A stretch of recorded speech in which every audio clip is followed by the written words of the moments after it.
Yanki and Brit, the RTM Radio Network. How you doing tonight? Special guest Howard Salmon's with us right now. Howard, how you doing, buddy? I am here. There he is. What's going on over there?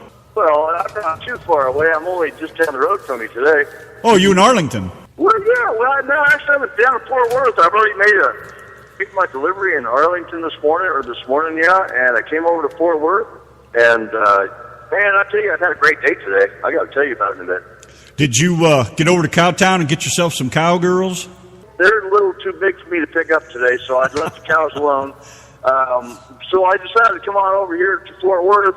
You know, I stumbled on an air show, by the way. Oh, you did? yeah? Do tell. Oh, my gosh, it was great. They had the Blue Angels. I didn't hear anything about it. Acrobat, a lot of aircraft doing whatever they did. And because driving a semi-truck in a business park area, they look at you as either you have to make a delivery or a pickup. So they run everybody else off, and I was right there on the curb looking at the back of this airfield, and I couldn't believe it. I had the Blue Angels going right over the top of me. This is the best speed in the house. Ain't that sweet? Boy, that's nice to luck into something like that. It really was. They asked us to move away from the back of that one row to kind of give them an area that in case they had issues, they wanted to be able to have that one little road to land in. Oh, so I was happy to do that. So I moved back about 100 yards, and I had the best seat in the house. So if they were going to crash and burn, you had a front row seat. I didn't want to crash and burn, but I did face my truck forward toward the airstrip due to the fact that I do have a camera on the front of my truck, and I actually had to clean my windshield off, get the bugs off, just so I could have a good view in case of, God forbid, any of them do have a problem. I didn't want that to happen, but if they had a little incident, I'd catch it right on film. There you go. Man that's always prepared. There you go. You could have come up here and had a cup of British tea instead. Well, now let me guess. Now that British tea has some pretty good cream in it, doesn't it? It does. Somebody gave me that a long time ago. So here, try this. And I was hooked on it at the time. I loved it. Mm-hmm. Sorry about the noise. I know Randy's messing around with the microphone in front of my head and I thought you might have belched after having some tea there. I wasn't sure what happened. So, tell us a little bit about yourself. Who are you and where'd you come from? Yes, Michelle's in the chat room and she says, "Excuse my ignorance, sir, but who the devil are you?" Yeah, tell us a little bit about yourself. Well, let's see. I've been out here. I served the military. I went in the Army back in 1976. Back in 79, I got out of the Army. Then I went in the Air Force in 80. Got out of the Air Force in 84. Drove a truck from 84. And now serving the country driving a truck. Obviously, truck drivers are very important in our lives. We do have to take care of our country. Obviously, you know that, as well as a lot of the drivers out here know. So I've been out here faithfully for 31 years driving a truck. And that's what I've done. Wow. How'd you get into truck driving? Did you have it in your family? No. I rode along with my mom and dad in the back of a Jeep, and every time we passed the truck, I'd do the old hit the horn little thing, and I smiled every time a trucker hit the horn. And from that point, I was always hooked with the way the trucks were and how they truck drivers are always, like the knights of the road. And that was kind of a nice thing to kind of blend back into. When I went in the military, I started driving in the military as well. So if you count another 7 years, well, I've been out. I guess I've been driving nearly 38 years. That's a busy man. How many miles you think you got in? Well over 3.5 million, I'm sure. This truck here alone, I bought brand new in '98. I've already got 2.2 million on this one. The truck I sold prior to this, I put over 600,000 on that. The company that I worked for about 6 or 7 years, I logged well over 1 million miles on that, and not counting all of the military driving and driving in between the long-haul trucking. I drove a lot of dump trucks, cement mixers, a lot of stuff like that over the road, and so I was quite busy. So I'm guessing well over 3.5, close to 4 million. When you drive for the military, what exactly do you do as far as driving? I mean, is that just moving equipment, or do you get to haul things out into the battlefield, or what's that all about? I was a wrecker operator in the Army. I would go out, I'd follow the convoys with the tow truck. I'd pick up, burned up, crashed up, whatever happened to a vehicle. I'd pick it up and get it back to the maintenance area and keep on going. I would do that. Also in the Army and the Air Force, I learned to drive pretty much everything. So I would haul tanks around on a flatbed. I would drive buses. I would shuttle generals around in a limousine, or in an actual they're sedan, they call them. They're more like a limo, but a pretty nice vehicle. I'd drive a general around, and then I ended up being a colonel's driver in a Jeep. And thank God for being a colonel's driver in a cold state of Kansas in the wintertime. My Jeep was the only one. Actually, I should say the colonel's Jeep was the only one that had a heater in it. And, buddy, I tell you what, I pull over to an area where they're doing the howitzers, letting off their artillery, and I'd be having my friends jumping in the seat trying to stay warm for a few minutes. So, I had a pretty good experience doing what I did. And I spent some time over in Korea and the Air Force. I did a full term in California, which I flew out quite often for relief. For Grenada, I was on my way over to Grenada, but we stopped at Fort Pope, North Carolina, and they had to get a couple guys prior to me over there immediately. I ended up staying over there. So I ended up not in any battle time during the time I was in. I was in the peacetime. But we had a few little conflicts, and I was happy to do what I could do to try to support our country. Well, regardless of whether you were in battle or not, from me, and I'm sure a lot of other listeners, thanks for serving. Thank you. Thank you. Thank you for the other drivers and the other folks out there for serving also. I really appreciate all they've done.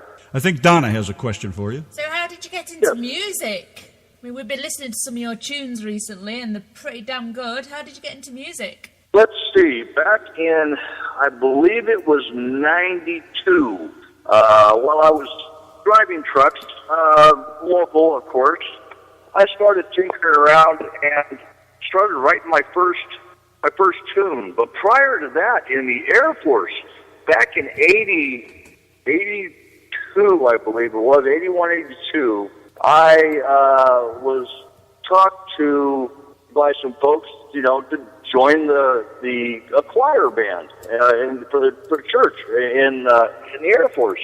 Well, I thought I'd have fun, play some music, and have some fun, with everybody. And I started doing some music with a friend of mine. And this gal, by the way, she and I eventually did the second album I have out right now. She and I did a duet album together. But I've known this lady for well over 30-plus years. And she got me interested in the music and told me to keep going, keep it up. So I really didn't know if I'd ever really pursue it as far as I had, but I tried to and started doing a lot more music, and it became a passion of mine. So in 82, I wrote my very first song, and they started flowing out of me real quick. So between 82 and 84, I had already written about 7 or 8 songs, and that's the music that I have on my first album. The album is called These Trucks Are Made of Gold. Where do you write your songs at? I mean, do you write them while you're sitting in the truck, and how do you get your ideas? They just pop into your head, or you have some method? There's no method. There's no method at all. It'll hit you at the strangest times. I've woken up in the middle of the night and had to jot down a couple lyrics. I'd wake up in the morning and say, where the heck did this come from in my dreams? But it was something I'd keep aside and put it there. And there have been other times, such as one of my songs called Soldiers and Truckers. I'll tell you a nice little story about that, which was, most of my songs, by the way, are actually true stories of my life. Soldiers and Truckers was a very solid song. I was at the Dallas Truck Show. The day before the show started, we had about, 11 to 13 of the convoy ambassadors having dinner at the Outback Steakhouse in Dallas, Texas. Well, one of our drivers, as most drivers are, we have versatile little hobbies we do. Some are singers, some do all kinds of little knickknacks and hobbies or whatever. This guy here is a clown.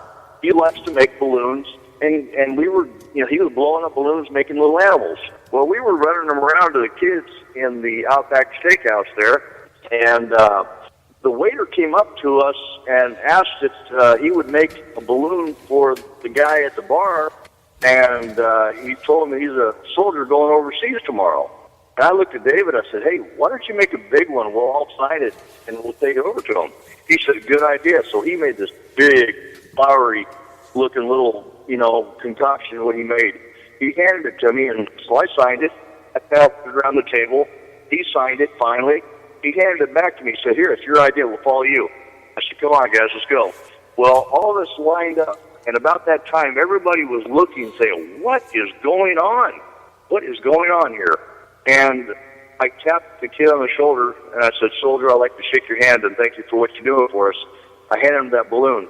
Well, he didn't know what to say. He just kind of looked like he had a lump in his throat, and everybody shook his hand. People came out of their booths, buying him a beer or shaking his hand or whatever, just coming over saying thank you. Before I got back to the table, I said, guys, there's a song here. I'm going to write it. The next morning, I started writing it. I started going through some cornfields up in Iowa, and I wrote this verse. They stood in line to shake his hand. He looked so very proud. The soldier who was sitting there, he seemed to draw a crowd. He talked with all the truckers there. He knew they'd understand. He'd rather be in fields of corn than in a desert of sand. And them words started to flow that made that song. It took a couple days to write that one, but some of my songs have only taken no more than 30 minutes to write. The very first song I wrote, called Who Would They Look Up To, took 30 minutes to write. It just hit me so hard, so fast, and I wrote it. A song, Wishy Washy Woman, took me about an hour. I wrote that for an ex-girlfriend, and it's a true story. Every one of these songs I've written are true stories. They are about my life. Well, the Soldiers and Truckers is a hell of a tune, and that's a hell of a way to come about getting some lyrics, I'll tell you that. It was very heartfelt, and no doubt that song has strong meaning. And that was actually the very first time when I actually had written that song. I had not gotten it out yet. I had only roughly had a demo music cut on it for me. A fellow down in Nacogdoches, Texas, he had the demo made for me, sent it up to me, and then I said, okay, that's cool. That's what I'm looking for right there. So all I had was a demo. And about that time, we were going on the Bozo cruise down out of Florida. And our guests on that cruise was Willie T. Richardson. He's the phone prankster. And we had Gene Watson as another guest. Very big artist, obviously. He's just incredible music. Well, Willie T. Richardson and I sat down at a table for lunch one day on that cruise, and he was going to perform that song for me. But he looked at me and says, you know, Howard, he said, I'm not going to do that song tonight. I says, you're not? He says, no, you are. Rehearsal is at 6 o'clock. You go on with me at 8. I said, well, thanks a lot. He said, you're welcome. There you go. I didn't mean it that way. But I said, well, thanks a lot. So here I was. Okay, well, I didn't have the first clue of actually how to do the song. I had not sang that song yet. I had just had a rough idea of how to do it. But I went ahead and I did sound check. 8 o'clock, he does his show. 8:30, he introduces me. Well, obviously, here I am, a yahoo out of nowhere, and he introduces me. Here's Howard Salmon, and I hear maybe one or two people going clap, clap, clap, just as a courtesy, you know. And it was kind of like, okay, here I go, and I'm going to disappoint everybody. Well, I stood up there, I sang that song, and I'm looking right there in the front row at Gene Watson. Now this is kind of like really a strange thing. I thought Gene Watson was supposed to be up here singing, and I was supposed to be down there. Well, the roles had reversed, and I'm singing to Gene Watson. That's not right. But at the end of that, I started seeing a lot more flash bulbs going off, and I couldn't believe it. It was noisy at the end of that song. I had a standing ovation. I didn't even realize it. Really? And when I got back down, drivers, some of these guys were in tears and stopping me on the way back to my seat. They told me, they said, we've never had a song to thank the soldiers here for what we've done. He said, this is the first time I've ever heard something like that. He said, that hit my heart. Well, one of these guys also was a Marine. He hunted me down on that ship. He said, I've got to give you something. He gave me one of his challenge coins that I keep with me also. I have that. And that meant a lot to me because I touched his heart as well. And so I decided to go ahead and record it. A friend of mine recorded it first. She did a nice version of it, Carissa Amberly. Well, she did the first version of it, and we went to the truck show that next year, and I heard my song on the radio for the very first time with Carissa doing it through the Bill Mack show. And to have a song that you have actually written on the radio for the very first time, it was quite a thrill. That must be quite a feeling. Buddy, I was laughing and crying at the same time. You know how you cry of happiness. This is how I felt. That something that meant so much to me actually had gotten out on the radio, and I felt very proud of that.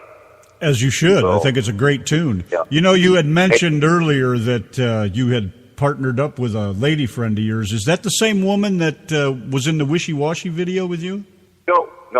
This lady that did Soldiers and Truckers also with me on the album, she's also a truck driver. She's out of Virginia. Her and her husband, now her name is Alana Russell. I said, well, sure, why don't you go ahead and just, let's put you into it as well. Have a little piece of the CD here. Now, what we were trying to do is actually get this CD out for our troops. We weren't trying to do anything but let them have something nice. So she teamed up with me, and she did the first verse. I thought that was okay. And I finished up on second verse, and we put it together. Now that was, that's Alana Russell. The gal that did Wishy Washy Woman, her name is Carissa Amberly out of, Longview, Texas. She was 15 years old when she did that song. So her voice was incredible. Yeah, Sounds I guess. Like That's her voice singing with you in the video then. Now that lady in the video is a TV show host that does a ladies surfing show in Hawaii. Her name is Corey Harvey. I asked Corey if she would like to do a video with me. She liked the song, so she sang along with the vocal of it. Uh-huh. But that was not her singing it. But that she did the video with you, and she did a great job of the video. And I loved it. It was great. So we had fun doing this, It looks like it. It's a Country Saturday Night with special guest Howard Salmon on the RTM Radio Network. We're just chatting along here about different things. So tell us about this cruise in 2017. Dave has been bouncing all around the chat room about it. What's going on? Well, heck, you tell me about it. You guys invited me, and I guess I have no choice but to say yes. I had nowhere to go with it. You guys said, hey, you're going. Yeah, Dave has that effect. I said, oh, okay. I guess I'm going on a cruise. Oh, my poor darling. Did he have you all tied up and did he have a gun against your head or something? It sounded like it. Was he forcing you? Well, you can't twist my arm all that bad. When they say cruise, Howard, do you want to go? How do I say no to that? Okay?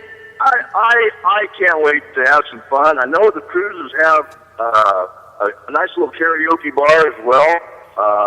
I'm going to invite all the guys and gals to come on out to that karaoke bar. Let's sing all night long. Let's do a couple little get-togethers on the deck out there. Have a little bit of a get-together. I'm going to be real easy to be found. I don't like hiding. I'm not the kind of person to hide away. If you say hi to me, I'm there. Do you need the Yankee and the Brit to make you a nice shirt that says I'm Howard on it? Well, if you want to do that, that's fine. If you can put something up there, whatever. I'd love to have you guys out there. I hope maybe you're going on that cruise too, are you? We've been invited. We're hoping to go, but if we end up going, I will definitely come and sing a song with you. Absolutely. I think that would be a great time to do it. I'm hoping we can get everybody out there. All I know is the cruises are a lot of fun. probably the best fun you can have on. I mean, you're sitting out there with your friends, and as a group, you know, if we have 1,000 people, 600 people, 500 people, whatever it would take, you know that 500 people will get my phone number. And that's just about the way it works. I end up having so much fun at the end of a cruise where we're talking to everybody for days on end. The cruises are such a good family event. If you've never done a cruise, you got to. It's incredible. It's incredible what you can just see out there and enjoy. It's peaceful. It's just the best place to be. That's what we keep hearing from Mr. Dave. Do you have any hobbies or anything you do when you do have some free time? Oh, hobbies? Well, oh my gosh. What hobbies don't I do? Let's see. I do photography, which I'm enjoying. I took and taking pictures today at the show. I make jewelry. I lived in Hawaii for a while, and I started designing seashell necklaces and bracelets, anklets, rings, earrings, everything. Started making those. Now I'm making deer antler hooks, which I wear a lot of them. You can see a lot of stuff I wear in my videos, by the way. The shell jewelry I make, I wear them in my videos. I got a story about some shells, by the way, and I'll tell you that in a moment. But I do the jewelry, and I build antique cars. I'm having a good time building my 40 Dodge Coupe right now. Wow. So, What is it you're working on? I'm working on a 40 Dodge two-door business coupe. Oh, yes, sir. It is going to be baby blue with a navy blue partial floor, the carpeting, the lower section of the car, the framing. It's going to be a baby blue seating and a little bit darker blue on the top. So the engine is going to be baby blue, dark blue, and navy blue. It's going to be multicolor, different parts, nuts and bolts. Everything's going to be different in that car, where the details of it will stand out just incredible. What do you do with them? You just fix them up and sell them, or do you keep them? I've actually sold four or five. I've already redone. I did a 53 Buick. I did a 55 Buick, 48 Chevy truck, 68 Chevelle Malibu, and for the life of me, I can't remember what else I've done. I helped a friend of mine with another Chevelle, but I'm working on my 40 Coupe right now that I'm not going to sell. It means a lot to me. I've had that for well over 20 years right now, and I want to keep that. Where do you find time to do all of that? You make time to do it. You get in and you just make time to do it. Finding time, I mean, look, you don't have to put 50 hours, 60 hours, 70 hours a week nonstop away from what you got to do on your family life or your home time. Make time to do things. If you don't do it, you just threw it away. I have to make time. This is my only sanity I have right now, is to enjoy making something of what my time is. So I do hobbies. I make time with things. Have you wrote any songs? Have you wrote any songs about any of the cars or anything like that? No, not well. Let's see. I had some kind of weird thing in a parking lot a while back. I can't remember how it goes, but I wrote it down. But not about the cars. I'd like to come up with something decent, but it would be more of a beach song, kicking back on the beach, with the car, This is going to be a baby blue car. It looks like the sun, like the sky, and it's going to be incredible. So I'll probably come up with something there. Well, I think that's great. Joseph wants to know if you want to buy a Jeep with a heater that works. Why? I wouldn't have a top on it anyway, right? Why would I want to buy a Jeep with a heater in it? I guess that was some kind of Army reference or something, knowing Joseph. Well, I don't think Army Jeeps had many heaters, That's really about the way it works. My dad was a tank mechanic, and he shuffled his a couple colonels and sergeants around, so I got a pretty good idea what that was all about. I got the call in Korea to move a general around. Well, during that time you had curfew and all that stuff. You really weren't supposed to be out after dark. A quick little story there. I picked up a general about 4 a.m. in the morning, had to make it to Seoul. Well, being dark and being them roads out there that are really not desirable, well, I come up on a little bump in the road. Didn't know the bump in the road was a train tracks that I played Dukes of Hazzard on that one. I was doing about 60. I hit that train track doing a pretty good clip, and for some reason I didn't feel tires on the road for a few seconds, and I launched it. I came down at the other side of it, and I said, "Whoa!" I said, "Sir, you want to do it again?" He said, "No." But I thought it was kind of fun, actually. But I think I scared him pretty good. Wasn't impressed with your driving skills, huh? Well, you know what? The general kept me on for his driver for a little while. He didn't mind me driving after that, and he knew I could handle the car. So I ended up being his driver for, I guess, about a month. Which was pretty nice. Very good. Where do you record? Do you have a particular recording studio you record in, or just wherever you happen to be? My first album here, Destruction Made Gold, was recorded down in Garland, Texas, near Dallas. That was a really nice place. McLean's recording, if anybody ever is interested. The guy is incredible. Does a great job of mastering the CDs. The second album, Old Habits Are Hard to Break, that was a friend of mine that I knew when I was in the Air Force. She and I did the album together. This was done with at the studio called After Hours. It is owned, and he records all of it and masters himself. The guy's name is Bruce Torgan. If anybody's familiar with rock and roll, he is with Foreigner. He was the bass player from Foreigner. So Bruce Torgan recorded us on that album, and a good fortunate thing, since we were recorded that in California, up in Redding, California, it's the home area of Merle Haggard.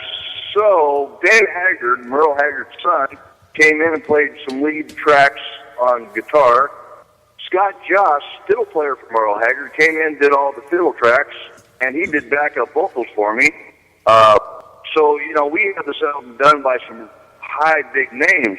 And, the strangest thing is, after we did this, I got thinking, I said, well, wait a minute, I grew up with these people in my lives, listening to them on the radio. I said, what the heck are they doing being backup vocals for me? What did I do? And it was actually quite an honor to have these people in my album. I couldn't believe it. Yeah, I would think. That's great. And the names are proudly in there, by the way. So, oh man, it was just, to have someone of this caliber doing the music for you, it was pretty good. That's got to be like a dream come true. A lot of things. This whole ride has been a dream come true. I wasn't even really trying to get anywhere. I was just trying to have fun doing music. That's all I'm trying to do. But the whole ride is incredible. Well, it sounds like you're having a hell of a ride, too. Oh, yeah, I'm having a hell of a ride. It's keeping me busy. Well, that's good. It's a Country Saturday Night with special guest Howard Salmon on the phone with us. I don't know, you have anything else to add? You sound like a hell of a great guy to me. I know we had a nice little chat the other day when you were on the phone with us. Yeah, we did. We really did. I was thinking, and Brit was talking. The Brit's always talking. I thought I was taking up pretty much the airway. I should let her talk for a while. I thought you said you had your fill of English women. Well, English women are okay. I mean, don't get me wrong. Don't get you wrong. I think there ought to be more of those young ladies out there. Teach us a thing or two, right? She's what? They ought to teach us a thing or two. How to speak English. You're so not funny. They can teach us English, but they don't know a thing about American.